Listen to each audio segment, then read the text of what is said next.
And away we go. Matterhorn Arena. We'll see how we do here. Maybe this will give me something to do while there's nobody in here. Yeah. Let's play it. Let's crack it. Let's get it. Let's get it going. Anyway.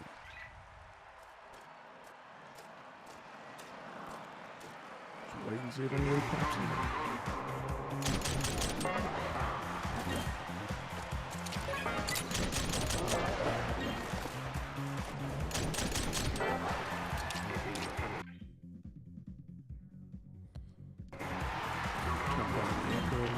What movie?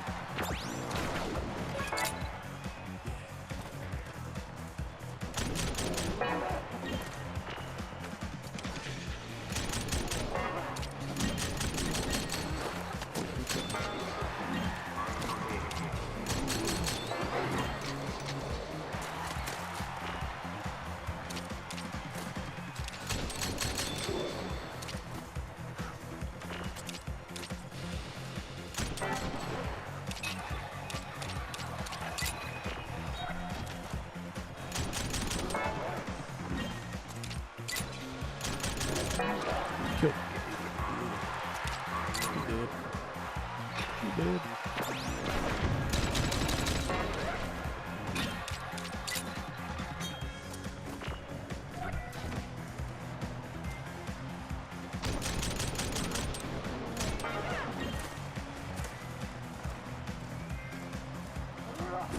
Ooh, yeah.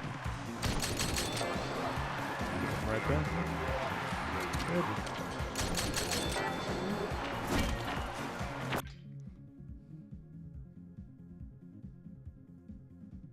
Make some adjustments here. Want to see that.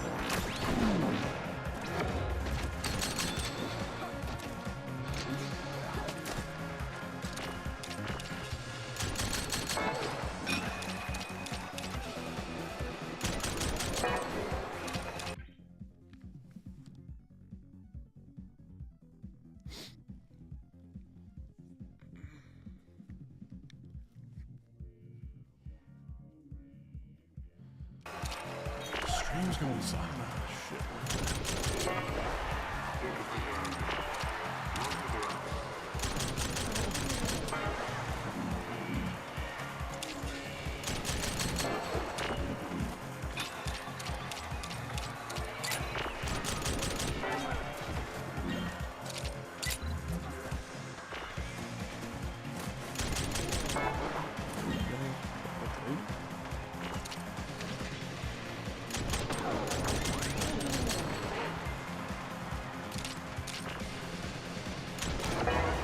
Last one in the bag. Woo. Match victory. Clean the clock there. Anyway. UFC Seattle tomorrow. Well, later today at this point, I suppose. See. Ooh. Ooh. Ooh. Anyway. Just keeping myself busy here. Somebody fucking throw a chat in there. Give me something to talk about. I'm bored out of my mind here. There we go. Pikes Canyon. Alright. Interesting. Got me my dual pistols. Ready to roll.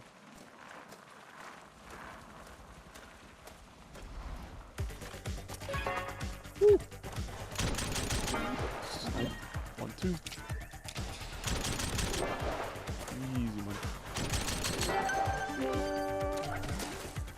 Try me, boys. Try me.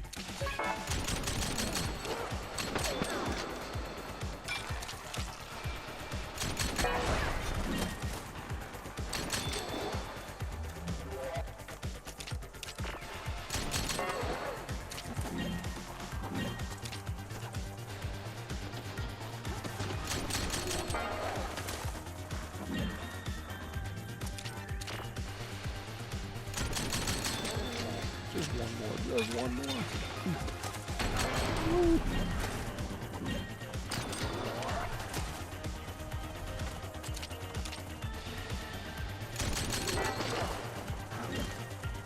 What are the objectives again? Use dual pistols to take out a warhead before it can hit the shield. Collect 50 health pickups. Perform a hunter grind. Perform a nose grind and find the trick tokens.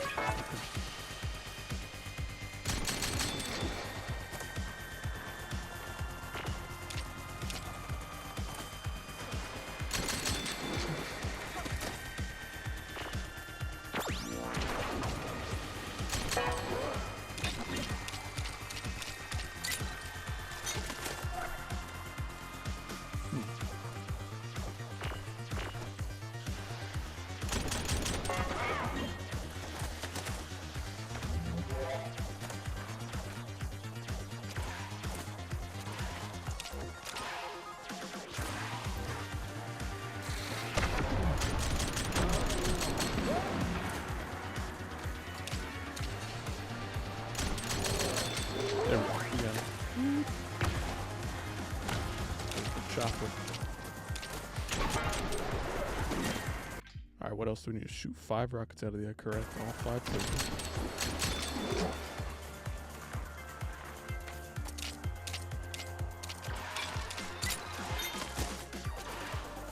There's no room.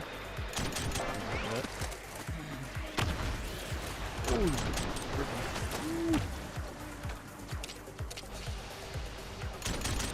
he dead. He dead.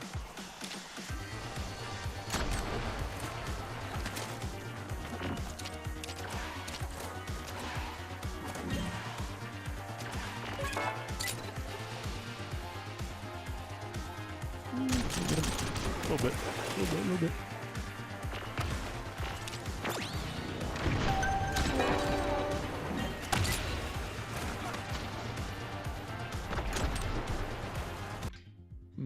Two shots, 5 rockets. Beat some scores.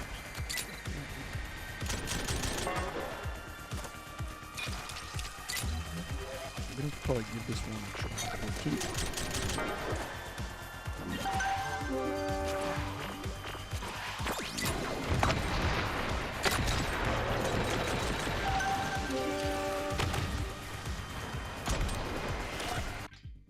5 rockets. Alright, we need to switch token.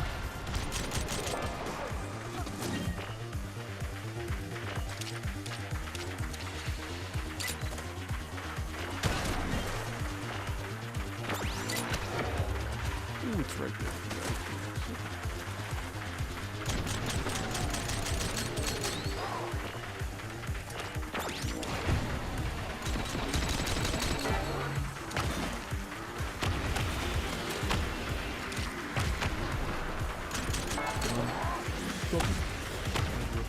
Finished. Listen.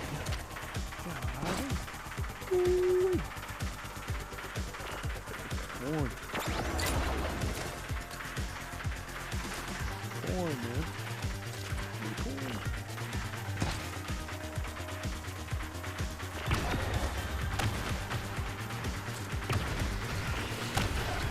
Corn.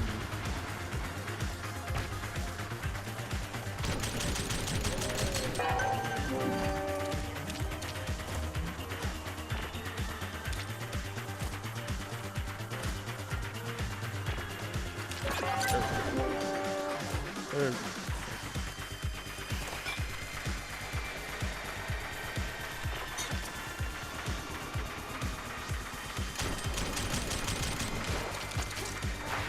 Oh, you can actually fall back in this thing. I didn't even know.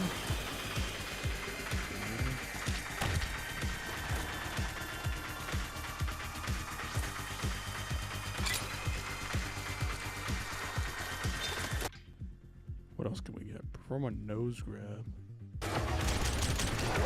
Nope. Can't do it. A lot of tricks. Karen Hassan, match victory.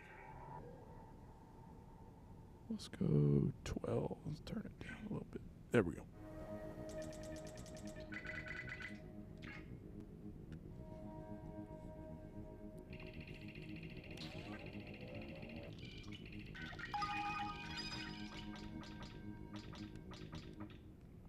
Let's give it another go.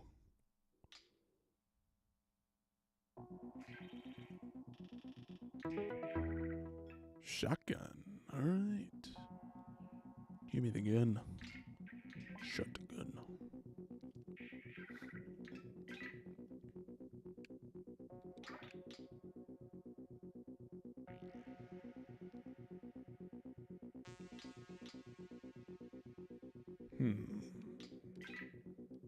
Let's go next one. Let's move on to the next one.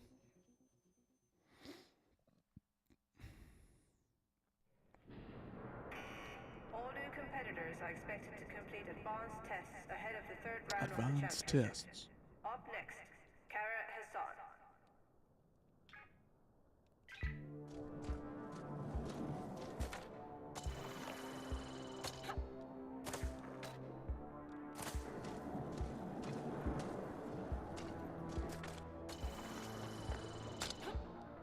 Easy.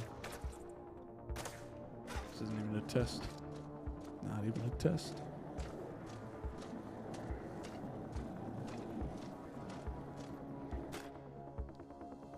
If we can actually get to the wall, that's the issue.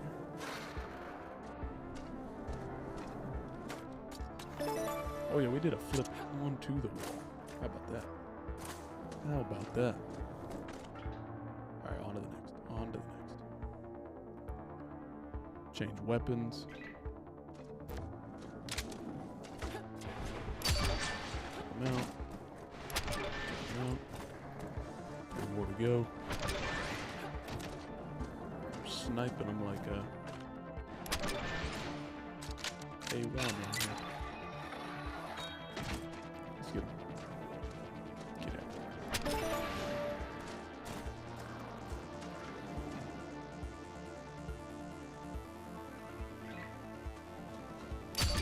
Perfect shot.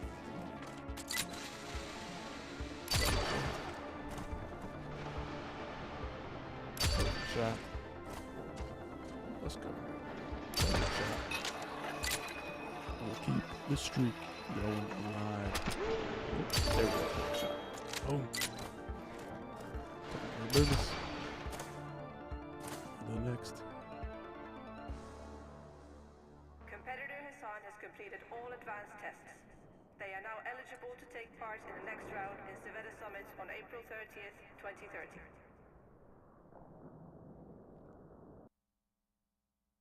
All right, give it to us then. Give us the next match.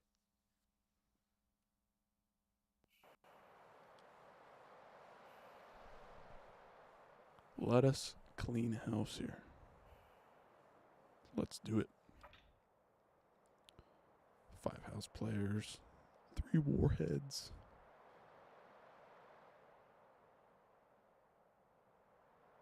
Sniper, collect 5, perform a melancholy flip, perform a 10x combo. Let's do it. We can do it.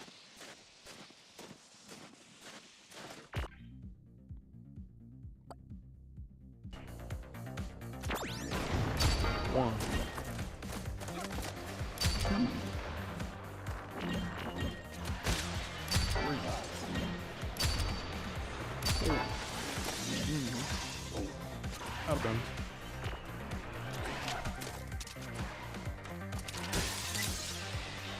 Look at every shot we got.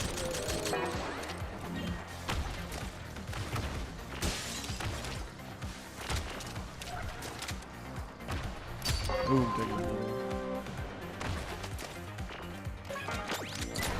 Oh, you can actually go out like that.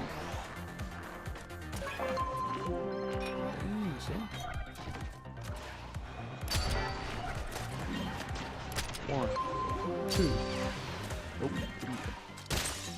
Get him. Ooh, I want that point. Ooh, how did they shoot me on the wall? Absolutely no way.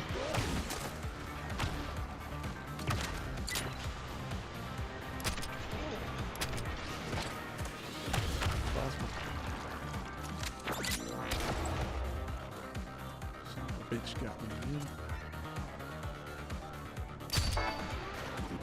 We'll get it.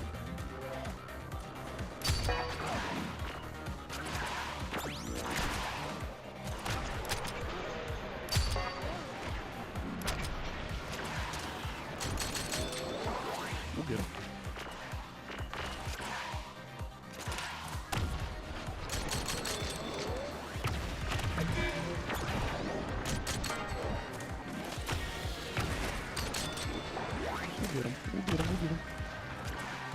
clean up the act.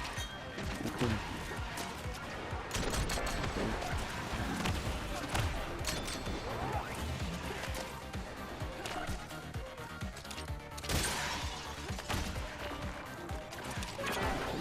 Perfect job. We're back in the room. Back. Get him. Take him. No chance.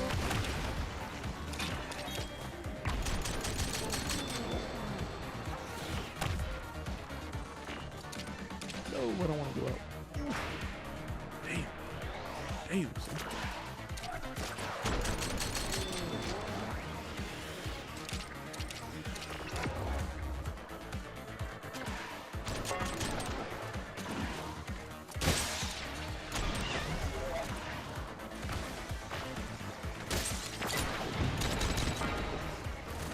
Business there. That's coin. Let's go.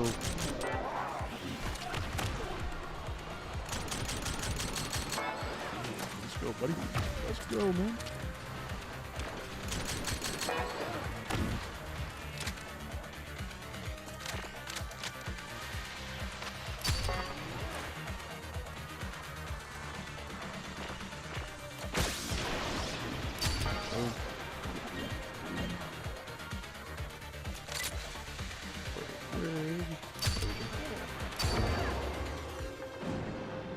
Dimes on him.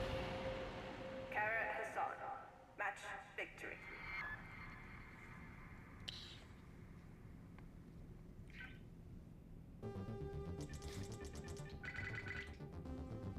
Eliminate the sniper. Top the column with a slug shot from above.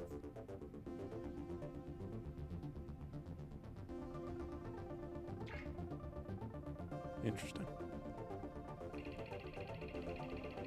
Give us a B. Let's go.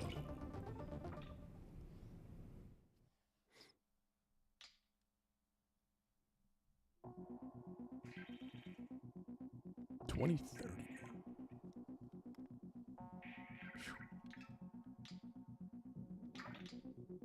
We beat Krzysztof Badnetsky's personal record. Hell yeah, we did. Houston Mall.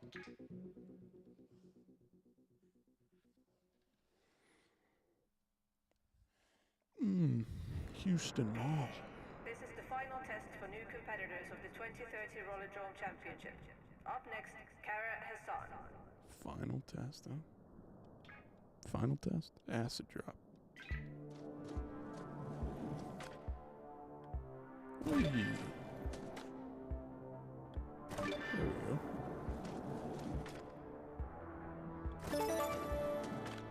Is that it?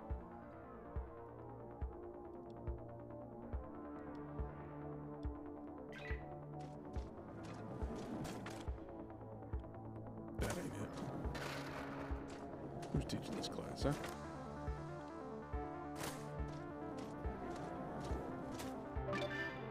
There we go. Yep. And let's go.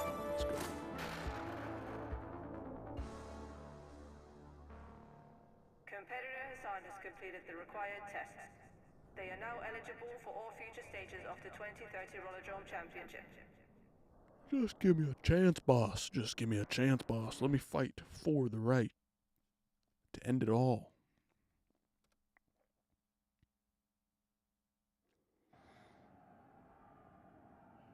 At the mall. Shotgun to stagger a riot guard. Eliminate house player whilst wall riding. Shoot 5 mines. Finish in less than 2:35. Collect all 5 combos.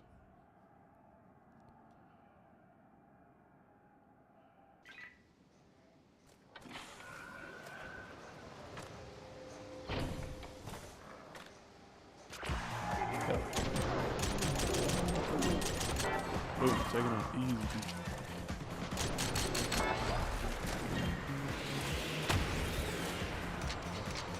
Oh, I got nothing. I'm working on nothing. got nothing.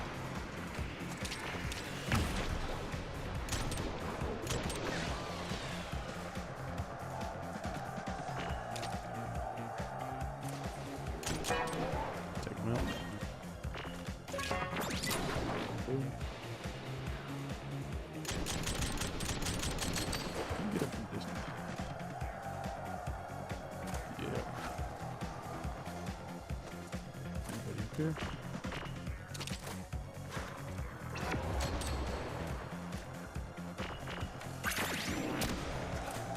Ooh, not even close.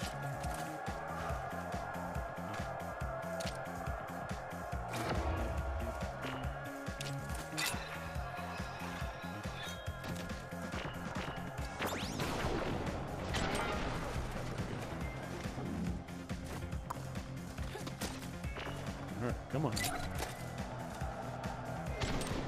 Whoa. Oh. Not as good as we think we are at this game, huh?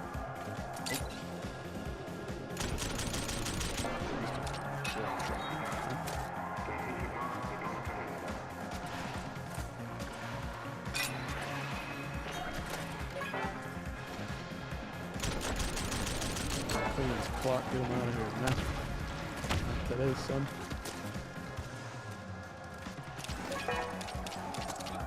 Not today, son.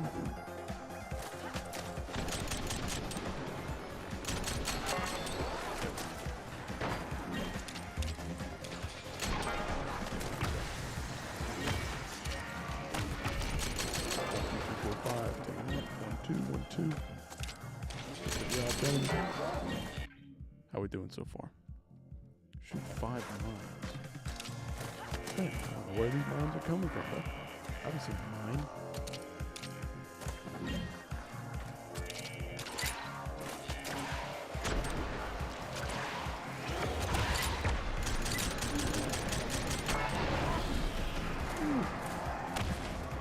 Taking shots, huh? Whatever.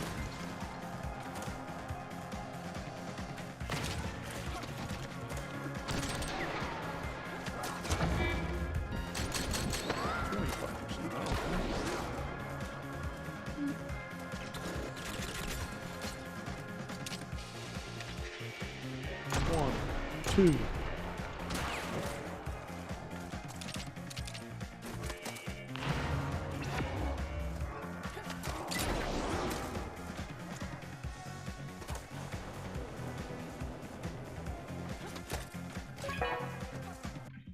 All right.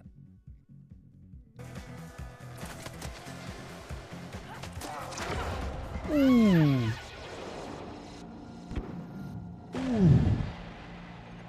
Kara Hassan eliminated. Get wrecked.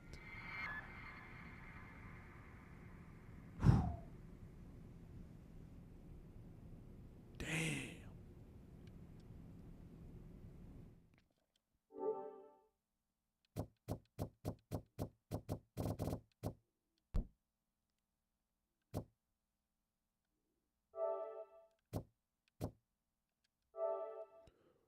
We'll give that a rest for now. Switch it up. Move over to something else. Yeah, I know there's no video, goddamn. I know there's no video. So,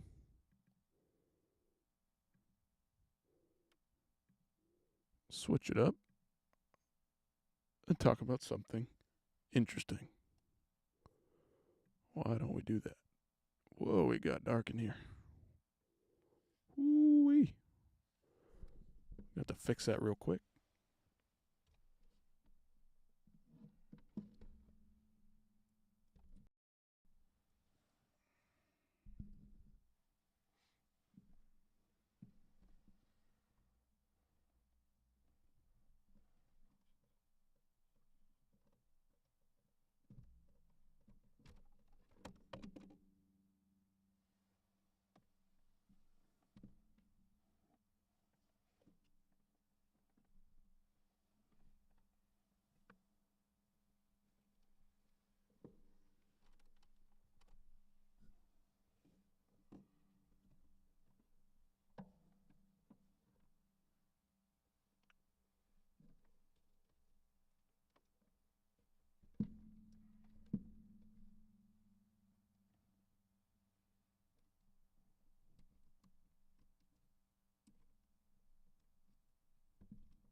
Some highly professional work right there. Let me just say that. Some highly professional work right there.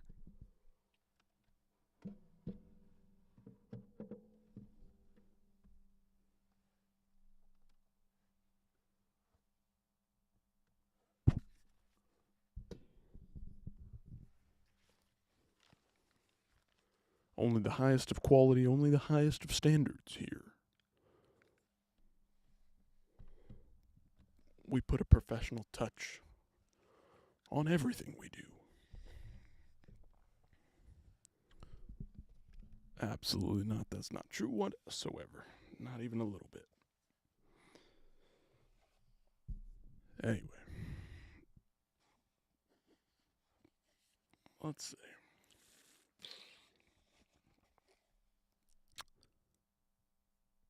What is going on in the world of MMA? Campbell McLaren liking one of my tweets. The legend, Landon McLaren. Fucking McLaren. What a legend. See what's going on the Fight Pass, huh? Main event action. Santiago Prieto wins the Lux belt at Lux 50. Lux has got their 50 event already. Interesting. Sugarcane Sandoval gets it done by 4th round KO. Doing well and over on the Fight Pass again. That's more boxing on the Fight Pass. Interesting. They've been doing that with that Irish kid, Callum Walsh, has been fighting on some of these UFC Fight Pass boxing sponsored cards, or however you want to call it. Not half bad. It's been interesting. Callum Walsh, fun to watch, but how good is he really at the end of the day? I mean, we've got Beterbiev Bivol tomorrow. That's going to be fucking fun. That's going to be loaded top to bottom. Let's pull up that Bivol card just for fun. Beterbiev Bivol 2. $25 pay-per-view. Not half bad, man. Not half bad at all. I've had to update the card. I've seen a lot of fights are falling through. And I don't keep up with everything, so I'm not up to speed on all the details of this.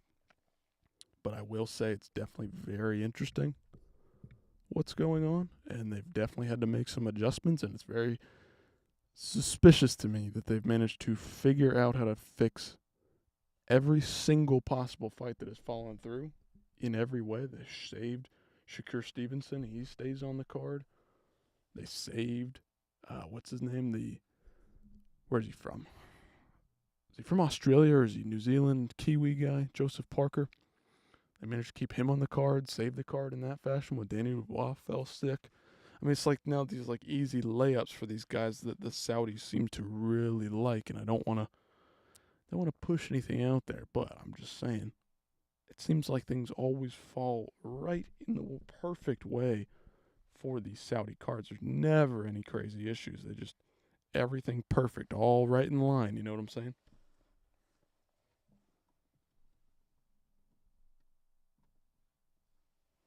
Very interesting. And highly suspect, as one might say. Highly suspect. So, we'll see how it plays out. Tomorrow's going to be a long day. Long day of boxing. I mean, my gosh, look at there's 7 title fights on the entire card. Is this article going to give me anything about the card? Start from the bottom. Muhammad Alakel versus Angel Gomez. Joseph Butts. I don't know any of these guys, to be honest with you. I know Callum Smith, actually, to be fair. I know Zheli Zhang. Kabayel, I know him. Virgil Ortiz Jr., that was going to be interesting. Israel Madrimov, he's pretty solid. Just fought. Did he just fight a couple months? No, he pulled out of that fight that he was scheduled a couple months ago, but he fought Terrence Crawford months ago. And again, I'm not a boxing expert, but it's just all-day action for $25 pay-per-view. But again, you ask the question, are you selling your soul? Are you giving up a piece of this to the Saudis? Are the people that run this stuff and put the money up for this, are they corrupt? Is there something morally wrong here? Because we did see Ramzan Kadyrov at the event hanging out with Turki Al-Sheikh and a lot of the other guys there, higher ups. I'm sure the people, normal people, everyday people of Saudi Arabia are nice, normal, friendly people, religious people, devout people, moral people for the most part. It's the higher ups that I have an issue with, and I've always taken issue with that because people that are in charge of the country are not always representative of the country, especially in countries outside of the United States. Let's put it that way. I'll just say that. I'll leave it there. But Joseph Parker taking on Martin Bacol, taking this on like 24 hours notice, absolutely absurd. Shakur Stevenson also taking on the fight against an electrician, Josh Padley, and Artur Beterbiev versus Dmitry Bivol in the main event. Gonna be fucking wild. Start time 10:30 Eastern time. The main event isn't supposed to start until like 6:30, 7:30 in the evening Eastern time. What are we doing, dog? What are we doing? And I feel like the excitement for the Beterbiev Bivol 2 fight has fallen off because there's so many loaded fights on the card. Almost all of these fights are freaking title fights. Lightweights, light heavyweights, junior middleweights, WBC title, all the way up this one. Just absolutely loaded with talent. And there's absolutely no other card like this. I haven't seen a boxing card like this ever. I know guys that are in the, first fight, second fight, third fight, fourth fight, fifth fight, sixth fight, seventh fight on the card. Callum Smith. I am familiar with that guy. As a very, very casual boxing viewer, even I know who that is, and that is just absolutely absurd. And meanwhile, UFC Seattle also taking place. Here's another submission from Lux 50 for us. Sam A, the legend. He's going to be taking on, who's he fighting at the next One Championship event? 172 card. Take a look at this. This thing's fucking insane. 5 title fights and Takeru versus Rodtang. Insanity. What are they doing? Why is this card so stacked for absolutely no reason? Yeah, Sam A's taking on John DeBella for the interim flyweight, strawweight strap, kickboxing, I believe. Yeah, look at the card. We'll just start from the bottom because even the bottom's got fucking crazy fights. First fight of the night, Adrian Lee, younger Lee sibling. Of course, he's been on quite the rampage, taking on a Japanese guy. Taking on Zakari El-Jamari. Heard about him. Don't know about those guys, to be completely honest with you. Seen these two guys fight. Marat Grigorian's on the card against Kaito Ono. That guy's legit. I don't think he's fought in one championship before. John Lineker's on the card against Hiroki Yakamoto. That's going to be a fucking banger. Dude, John Lineker figured some shit out when he started just fucking throwing hands, man. When he just put the MMA down, put the jiu-jitsu, the grappling away, and just uses the hands of stone. Nickname's Hands of Stone for a reason. This guy's been putting dudes to fucking sleep and moving over to Muay Thai. He's doing just the same. Shinya Aoki and Edward Folayang. That one's going to be an interesting one between two old heads. Adriano Moraes Wakamatsu for the flyweight title. Jonathan DeBella, like I said. Sam A, interim strawweight kickboxing world championship. That's interesting. Superlek and Nabil. Dude, if you don't know about Nabil, the stretchy guy, what's his name? Luffy from the One Piece anime. This dude, quite literally, is Luffy the pirate right here. Nabil Anan. Fun to watch. Crazy what he just did to Nico Carrillo the other week. Insane. He's going to be returning already. Didn't take any damage, getting right back in there in March against Superlek. Tawanchai versus Masaki Nori. That's going to be interesting at featherweight for the kickboxing, interim kickboxing title. Wow. Superbon is still out, I believe. Superbon has the title there. Crazy card, loaded card in Japan. Greatest collection of martial arts superstar on the planet will descend upon Saitama Super Arena. I mean, they're going to sell this thing out. There's a Japanese. Nope. There's only no Japanese. There's a Japanese guy. Yuya Wakamatsu's Japanese. Shinya Aoki. Hiroki's obviously Japanese. Dude, loaded. I mean, Marat Grigorian this far down the card, and then Adrian Lee starting it off like crazy fights. top to bottom, this card is fucking stacked. Great One Championship card. March 23rd, Sunday, in the middle of the morning. So if you're on the East Coast, lucky you get to wake up to fights. And if you're on the West Coast, it's going to be early for us. That's all I'm going to say. Whew. Anyway, what else we got going on? More finishes from Fury. Got the old Anthony Smith turtling up there. Interesting there. See what Gus says.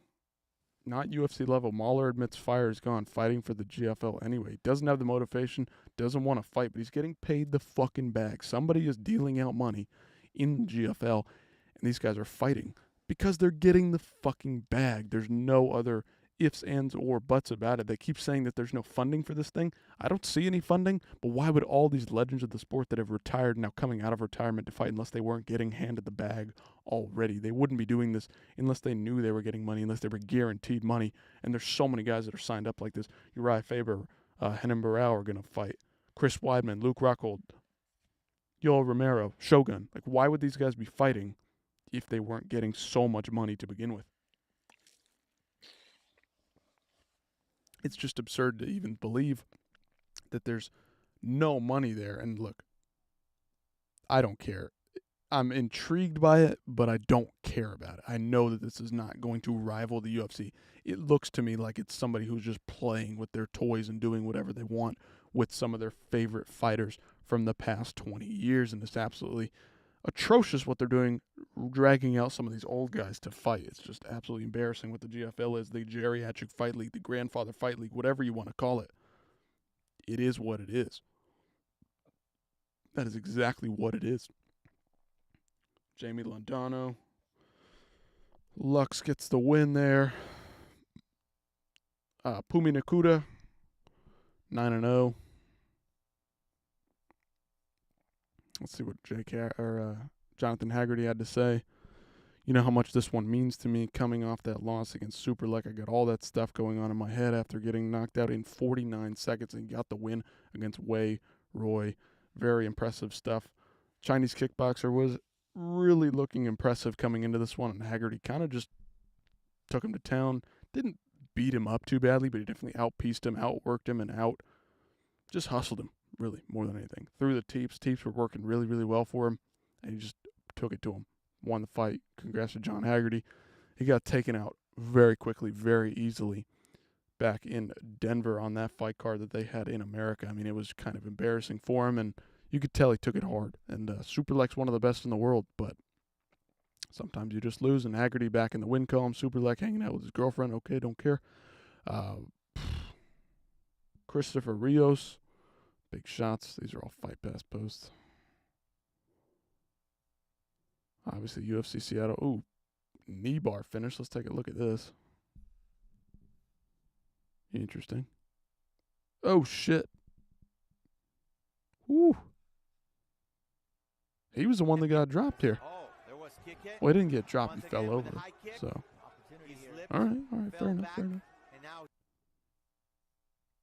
Anything else cooking? Not much else. Is that a twister? Modified twister? Good grief. LFA 202. Fun stuff. LFA is always putting on great shows. Love what LFA is doing. Always great stuff. What's going on here? UFC debutant at UFC Seattle. Good for him, man. Let's pull it up. Big Marcel. We'll go to him. Always reliable. Big Marcel. Yeah.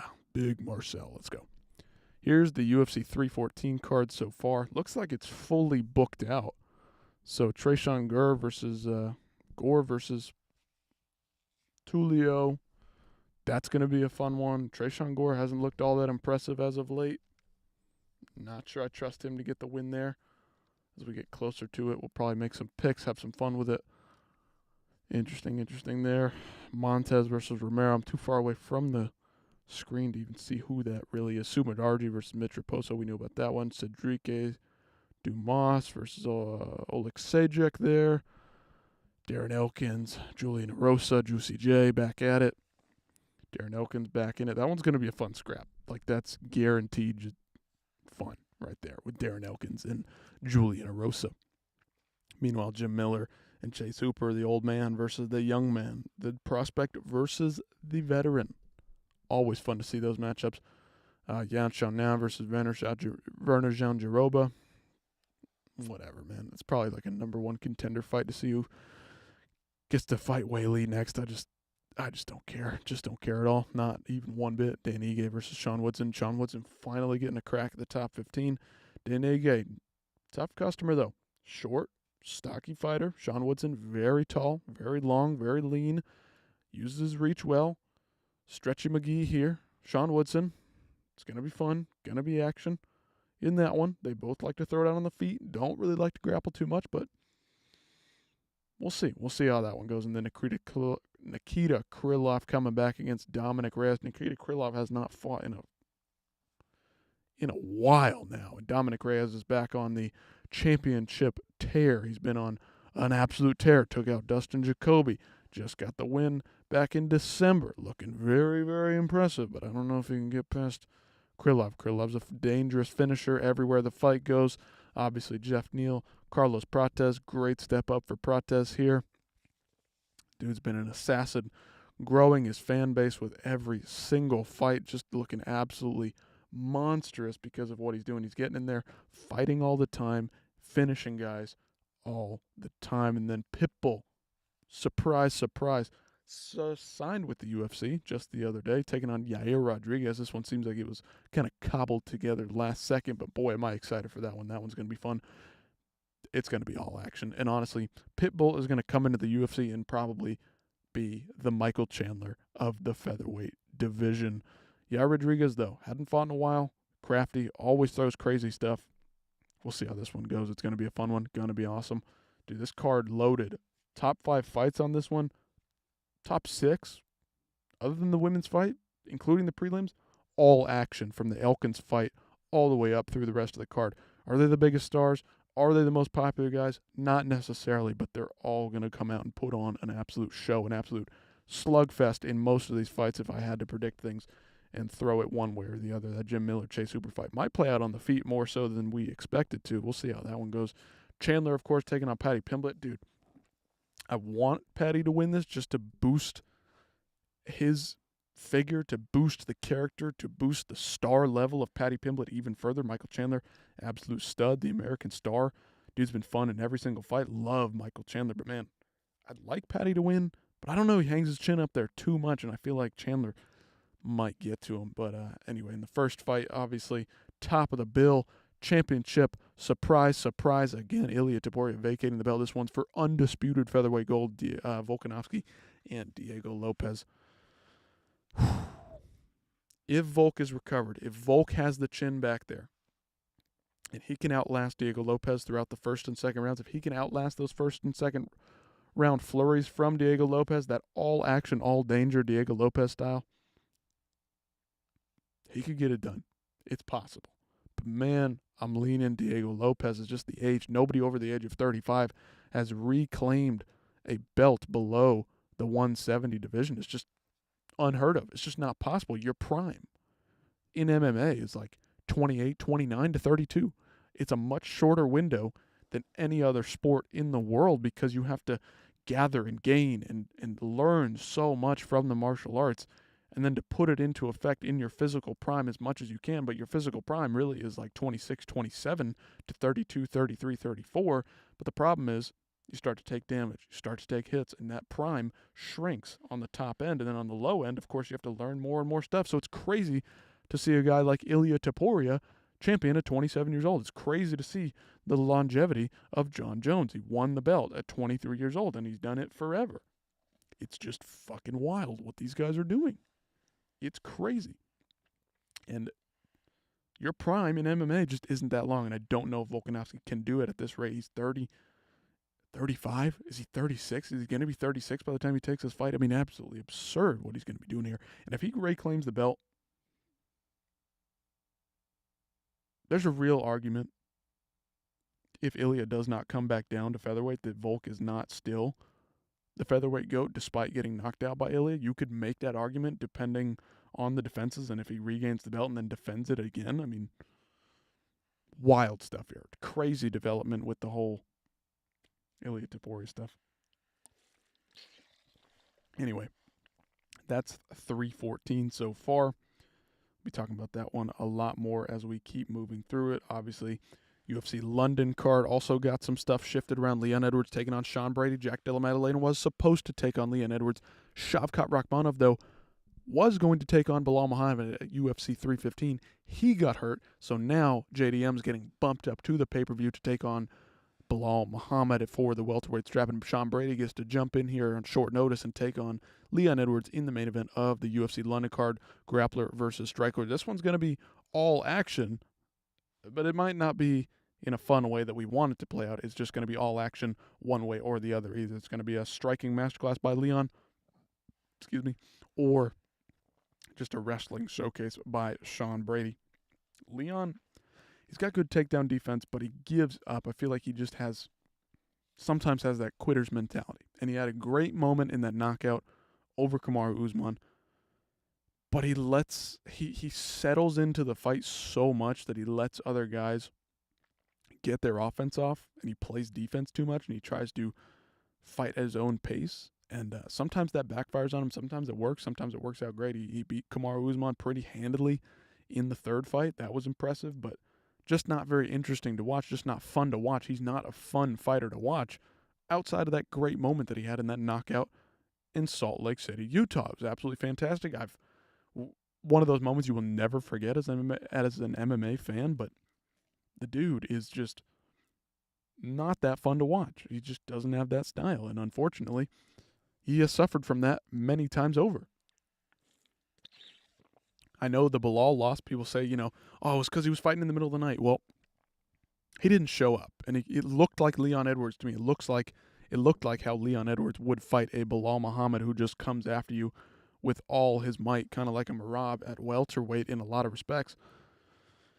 I think that was just Leon. Did it have something to do with it? Maybe, possibly. I don't know, I guess. But ultimately, at the end of the day, Belal Muhammad asserted his will, asserted his style onto Leon Edwards, and just took him to task, man. There just wasn't anything Leon was going to do to stop Belal that night. Threw a couple elbows in there at the end of the fight, made it interesting at the end. Like, okay, Leon, if you just opened up and did some damage, you'd do some crazy shit, and you just never do it.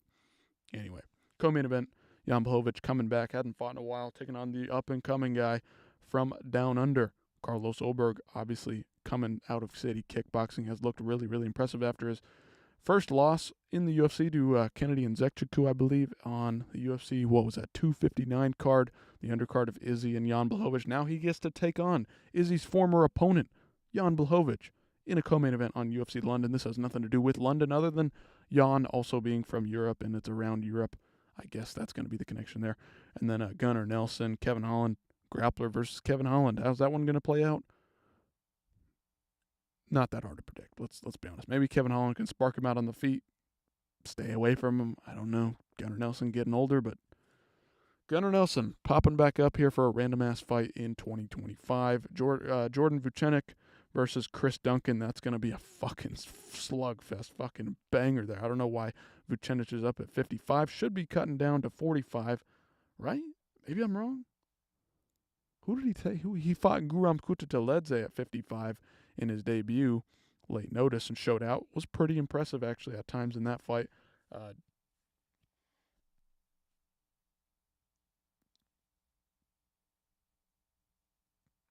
Totally lost my train of thought here.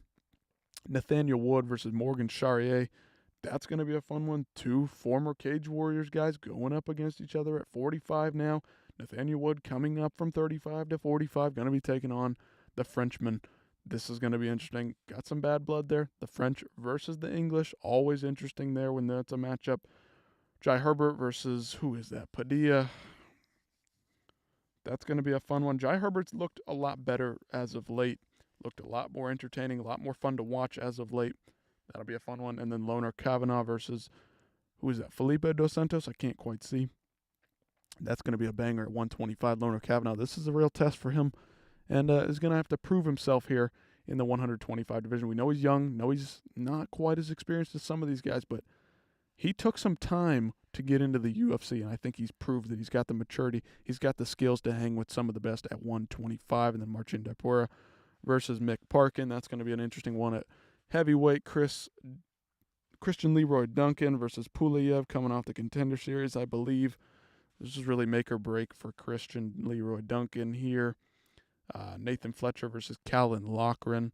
That's going to be an interesting matchup as well. Lots of interesting fights here. Don't have enough information on these. Haven't done enough research to really give it a full down breakdown, but that is the UFC London cards so far. What else we got? UFC Vegas 104 in the Apex. Marvin Vettori, Roman Dolidze. Who is that? Chide Njokuani versus Alessio Zaleski dos Santos. Choi versus Vallejos. Hernandez versus Kurt Holloway. Damon Blackshear versus Cody Gibson at bantamweight. Looking like Alex Hernandez moving back up to lightweight. That's good for him. You versus Cunningham. Interesting there.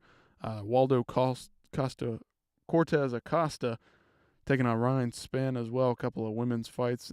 Whatever. Claudio Ribera versus somebody. I can't read his name. The old man, the guy coming off a tough that was really not impressive. Who's that? Carlos Vera. I don't even remember his name. Taking on somebody. And then Diego Lima also on the card. Is that Brad Katona? Nope, that's not Brad Katona. Just looks like him from a distance anyway. Don't care. Apex card is what it is. Playing out there. Next pay-per-view up on the docket, though. Chris Gutierrez versus somebody. Ozzy Diaz versus, who is that? Santos. I know he just fought on the Contender Series. That's going to be an interesting matchup there to see who plays out there. Who has the heavyweight? No, that's not even fucking heavyweight. That's middleweights. Two fucking fat-ass heavyweights there. Myron Santos versus, who is that? Marshall. That's a fun little one at 145. That's going to be a good little scrap. Francis Marshall comes to fight, dude. That guy fights hard. Has kind of had bad luck. Did he win or lose his last fight? I can't even remember, but Myron Santos, dude looked like an absolute killer in his first fight coming off of the Ultimate Fighter, dude. Or was that? No, that was the finals for the Ultimate Fighter. Just flatlined a guy, one of the most nasty knockouts you will see at featherweight. Go back and rewatch that fight, the featherweight final there, coming off of the last season of Tough. Very, very impressive stuff by Myron Santos. And Francis Marshall, dude's tough, comes to fight. Going to be fun. Alex Morono versus Carlos Leal. Wait, who is that? Is that Carlos Leal? Can't even see him. Too far away from the screen. Anyway, I believe he was juiced up in his first fight. Took it on late notice. That was he looked interesting. Had some real solid acne growing up there on the back.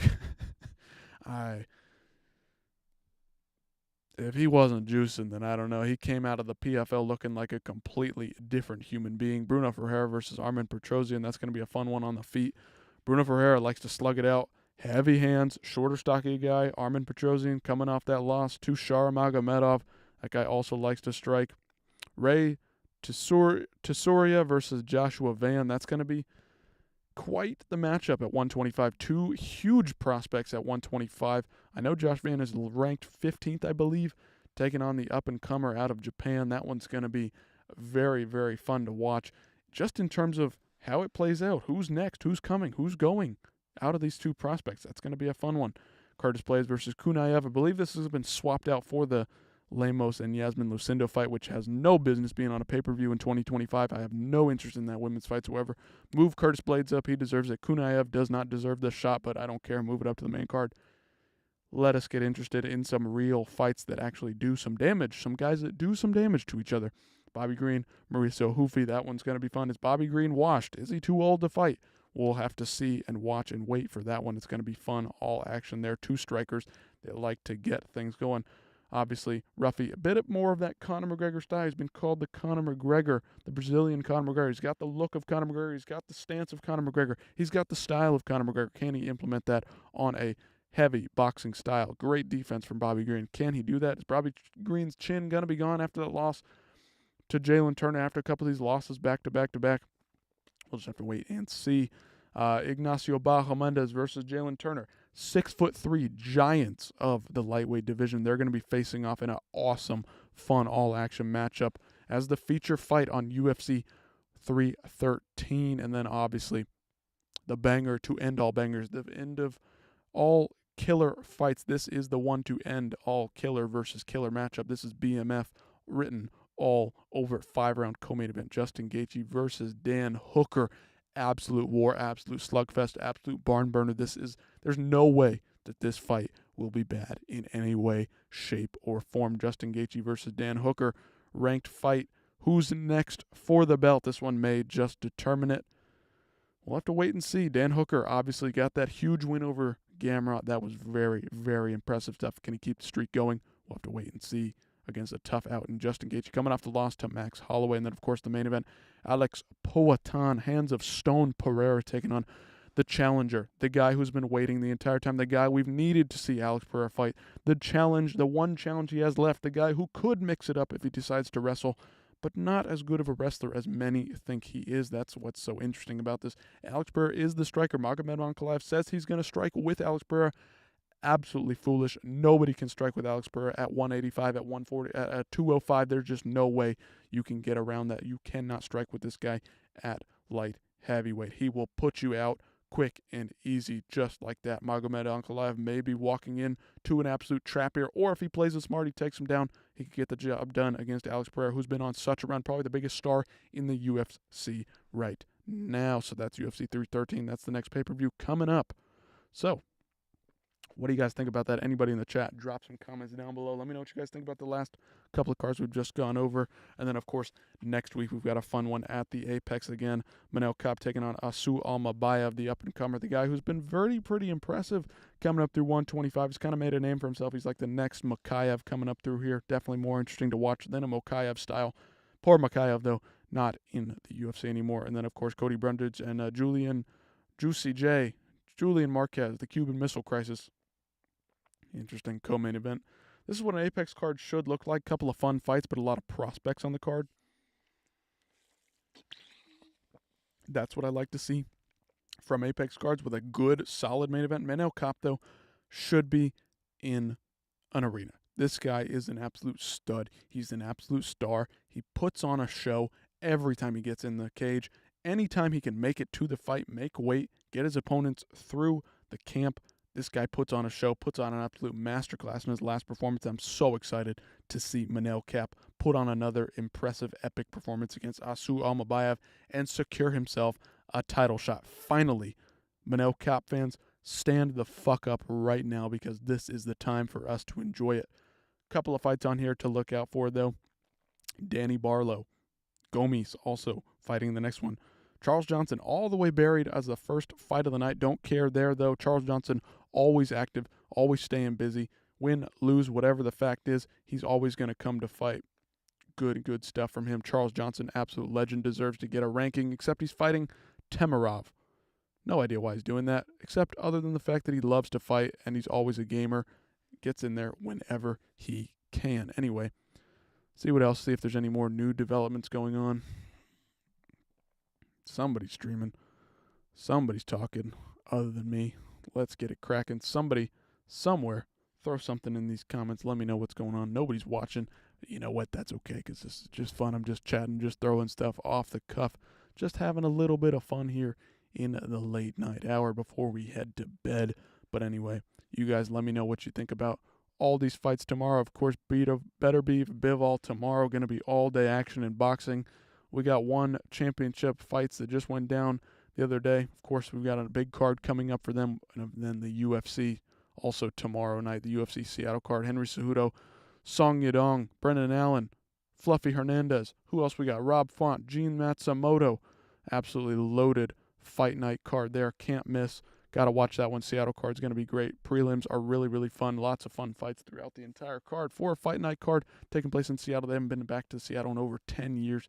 So it's good that they're going back somewhere, spreading back out, branching back out, giving guys opportunities to fight out for the rest of their deals outside of just the Apex. That's what we want to see. We want to see these guys impress and move on to UFC Seattle. We want to see them move on to UFC London. We want to see them outside of the Apex. Apex can be useful, like I said before, but we want to see everybody fight once they prove themselves, get fights on their home soil, in their hometowns, and then move on to pay-per-views and grow stars from the ground up. Grow them from the Apex, move them on to fight nights, and then put them on the pay-per-views. You got to grow stars. Start them from somewhere. Start them from the Dana Contender Series. Start them from Tough. Start them from the road to the UFC. You got to start them somewhere. Then move them on to the Apex. Then move them to fight nights. Then they get to pay-per-views. Then you climb your way up the pay-per-view ladder. And once you get there, you build yourself, and then you become a star. Look at where the Alex Pereira is. He's become the biggest star in the UFC in just a matter of 3 long years. 3 short years, I should say. Anyway, that'll do it for me. I'll see you guys in the next one.